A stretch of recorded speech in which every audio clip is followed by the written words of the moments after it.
আজ রামনবমী।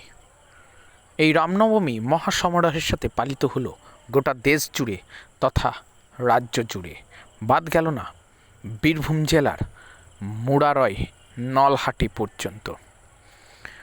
এই রামনবমী বর্ণাঢ্য শোভাযাত্রায় পা মেলালেন বীরভূম লোকসভার বিজেপির প্রার্থী দেবাশিস ধর মহাশয়। নলহাটি থেকে দেবাশিস বাবু যখন মুরারয়ের রামনবমী বর্ণাঢ্য শোভাযাত্রায় অংশগ্রহণ করতে যান, তখন ওনাকে বাধার সম্মুখীন হতে হন। কারণ এই বাধার সম্মুখীন করেন কে? মুরারয়ের বিডিও সাহেব ও মুরারয় থানার ওসি সাহেব। তিনি বলেন, আপনি রামনবমী বর্ণাঢ্য শোভাযাত্রায় যেতে পারবেন না। এই বাধার মুখে পড়ায় বিজেপির কার্যকর্তা থেকে শুরু করে জেলা সভাপতি পর্যন্ত ক্ষুব্ধ হয়ে ওঠেন। অবশেষে সেইখানে খানিকক্ষণ অবস্থান বিক্ষোভ করেন। চলুন দেখে নেব সেই মুহূর্তের কিছু চিত্র আমাদের ক্যামেরা। কি হয়েছিল আজকে আপনার সাথে? আজকে আমরা প্রথমে নলহাটিতে রামনবমী মিছিলে দেখা করে আমরা মুরারইতে যাই মিছিলে, এবং একজন সনাতনী হিন্দু ধর্মের একজন মানে কি বলবো সেবক হিসাবে যাই। আমরা ওখানে যাওয়ার পরে আমাদের যে প্রসেশনটা ঠিক ঢোকার আগে আমাদের বাধা দেওয়া হয় এবং আমাদের বলা হয়, যেখানে আমরা একজন সাধারণ সেবক হিসেবে গেছি, যার সাথে কোনো রকম কোনো পলিটিক্যাল পার্টির সম্বন্ধ নেই, না আমাদের কোনো ফেস্টুন ব্যানার কোনো স্লোগান ছিল, আমাদের বলা হয় আমি নাকি যেতে পারবো না। আমরা জিজ্ঞেস করি যে কেন যেতে পারবো না, তার কোনো সদুত্তর ছিল না। ওসি ছিলেন সম্ভবত এমডি সাকিব এবং বিডিও ছিলেন, তাদের বক্তব্য আমাদের কোনোভাবে ওই মিছিলে ওনারা যোগদান করতে দেবেন না। আমরা যখন বলি যে আমরা শুধু প্রণাম করে চলে আসবো মিছিলটা এবং জাস্ট আমাদের সাথে একবার দেখা করে একটু পা মেলাবো, বলেন পা মেলানো তো দূরের কথা, আপনারা এখানে যেতে পারবেন না। ধাক্কা মেরে আমাদের সরিয়ে দেওয়া হয়। আমরা ওখানে কিছুক্ষণ সিটিং ডেমনস্ট্রেশনে বসেছিলাম। পরবর্তীকালে মিছিলের সাথে আমরা মানে সম্পর্ক করতে দেওয়া হয়নি। আমরা এটাই জানতে চাই যে একজন সনাতন ধর্মের বাহক হিসাবে ভারতবর্ষের ইন্ডিয়ান কনস্টিটিউশন যে আমাদের নাগরিক অধিকার দিয়েছে, যে ধর্ম রক্ষা করার জন্য, ধর্ম পালন করার জন্য যে অধিকার দিয়েছে, কেন আমাদের এখান থেকে বঞ্চিত করা হলো?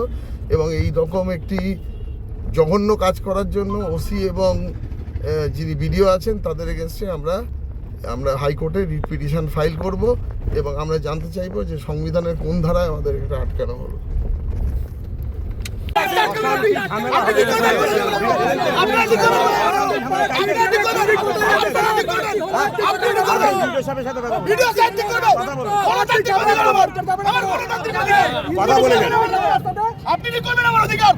ভারত মাতা কি জয় শ্রীরাম, জয়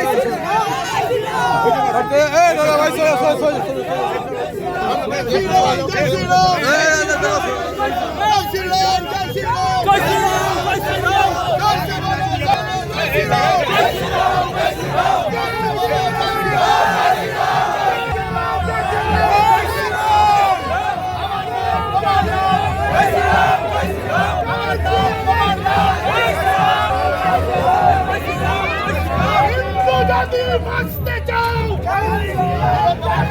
হিন্দু যদি বাঁচতে চাও,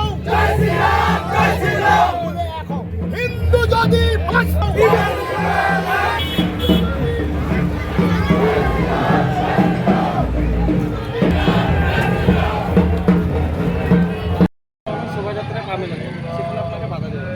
সনাতন ধর্মের ধারক এবং বাহক হিসাবে আমরা গেছিলাম। আমাদের অন্য কোনো উদ্দেশ্য ছিল না। সাধারণ একজন মানুষ হিসাবে পা মেলাতে যাওয়ার পরেও অদ্ভুতভাবে আমাদের বাধা দেওয়া হয়, কোনো কারণ, কোনো নোটিশ ছাড়া। ওসি ছিলেন এমডি সাকিব এবং ভিডিও, তারা সম্ভবত শাসক দলকে ওইভাবে জেতানোর জন্য জার্সি পরে নেমে পড়েছেন এবং এর জন্য আমাদের বাধা দেন। কোনো সুনির্দিষ্ট কোনো নোটিশ বা আমাদের কেন বাধা দিচ্ছেন এবং সংবিধানের কোন ধারায় আমি জিজ্ঞেস করে লেখা আছে দেখালে খুব ভালো হতো। তারা কোনো সদুত্তর দিতে পারেনি, শুধু ধাক্কাধাক্কি এবং আমাদের ওখান থেকে জোর করে সরিয়ে দেওয়া হয় এবং আমরা কিছুক্ষণ সিটিং ডেমনস্ট্রেশনে অবস্থান বিক্ষোভে বসেছিলাম।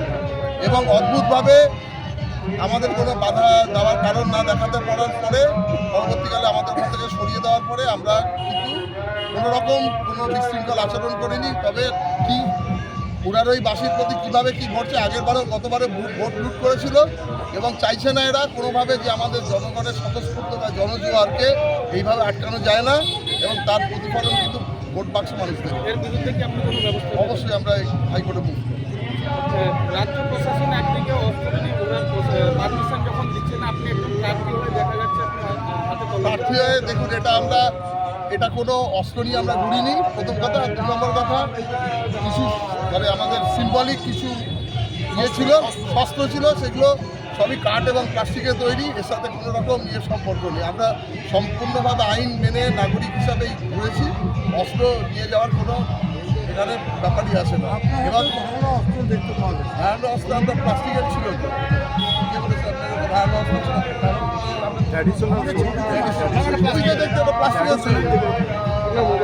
দেখুন, আমরা প্রতীক হিসেবে নিয়েছি ভগবান রামচন্দ্র অস্ত্র ধরেছিলেন দুষ্টের দমনের জন্য। আজকে সমাজে যেভাবে দুষ্টদের প্রকট হচ্ছে, সেই দুষ্টের প্রকট হওয়ার ফলে আমাদের দেবাশিস দাস অস্ত্র ধরেছিলেন প্রতীকী হিসাবে। এটার মধ্যে আপনারা যদি অন্য কিছু ধরেন, আমাদের কিছু করার নাই। ভারতীয় সংস্কৃতিতে সমস্ত দেবদেবীর হাতে শস্ত্র আছে, তো আমরা তাদের পূজা করি, যাদের পূজা করি তাদের হাতে যদি শস্ত্র থাকা ন্যায় হয়, ওনার হাতে শস্ত্র থাকা নেই।